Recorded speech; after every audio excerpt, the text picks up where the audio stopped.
Welcome back to The Explainer. Today, we are diving into a totally mind-bending alternate history thought experiment. We spend so much time talking about politics and economics, but we almost always overlook the most foundational element of any nation's success, and that's physical geography. The actual ground we stand on literally shapes everything. So, we're going to explore a fascinating scenario today, and I promise you, it's going to completely change how you view the global map. So, what would actually happen if the US and China just swapped territories? Pause and picture that for a second. Imagine waking up tomorrow and the entire population and infrastructure of the United States was magically relocated to modern-day China, and the entirety of China was moved to North America. I know, it sounds like pure science fiction, but by analyzing the geographic data of both regions, we can uncover some pretty incredible realities about why these two nations operate the way they do today. Get ready, because the implications here are massive. Section 1. America's Asian Reality. Okay, let's dive into this. To really grasp the impact of this swap, we first have to look at the baseline. Right now, the US currently enjoys one of the absolute best geographical locations in the entire world. They basically won the geographic lottery. We're talking abundant arable land, huge navigable river systems, wide open spaces. But in our swap scenario, they're packing up and leaving all that prime real estate behind. So what exactly are they trading it in for? Well, they'd be inheriting the physical terrain of East Asia, and the reality of that terrain is drastically different. When the US relocates, they'd quickly realize that the western part of their new home is basically entirely dominated by harsh plateaus and incredibly rugged mountains. We are talking about some of the most difficult, inhospitable terrain on the planet. This isn't just a simple change in scenery, it's a massive, devastating loss of usable land for the relocated US population. Let's put a hard number on that to really put it into perspective. 5 million. Because of those vast western plateaus and mountains, the US would be left with only about 5 million square kilometers of usable territory.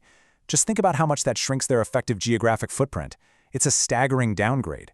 It would immediately condense their population and totally alter their agricultural capacity.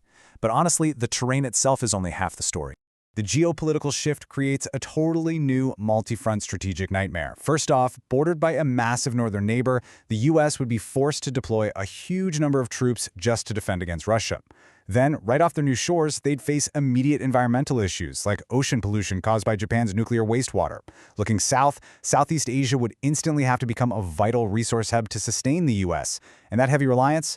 Well, that could make the already complex Golden Triangle region even more chaotic. It is a complete rewrite of America's strategic posture.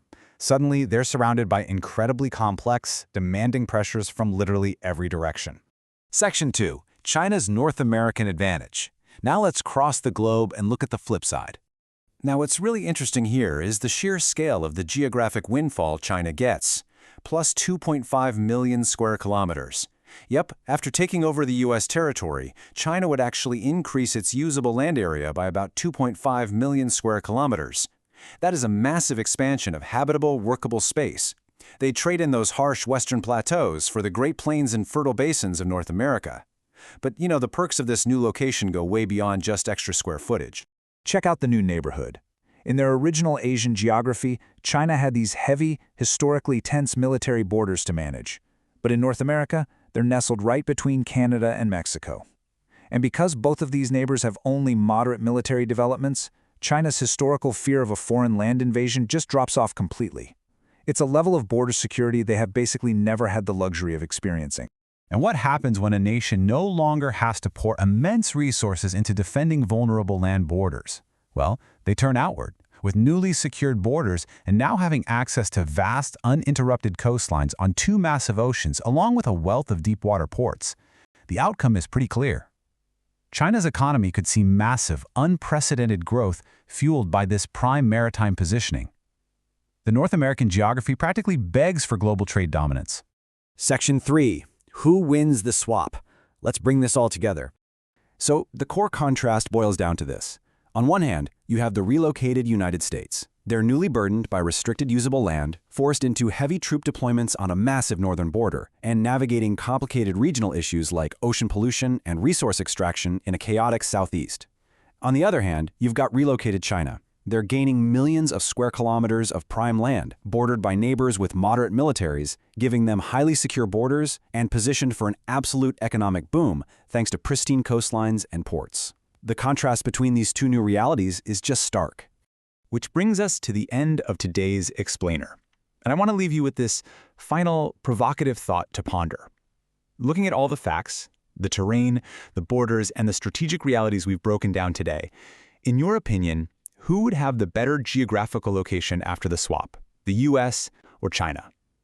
It really makes you appreciate the immense everyday value of a country's starting geography, doesn't it? It's kind of the silent player in every single geopolitical move.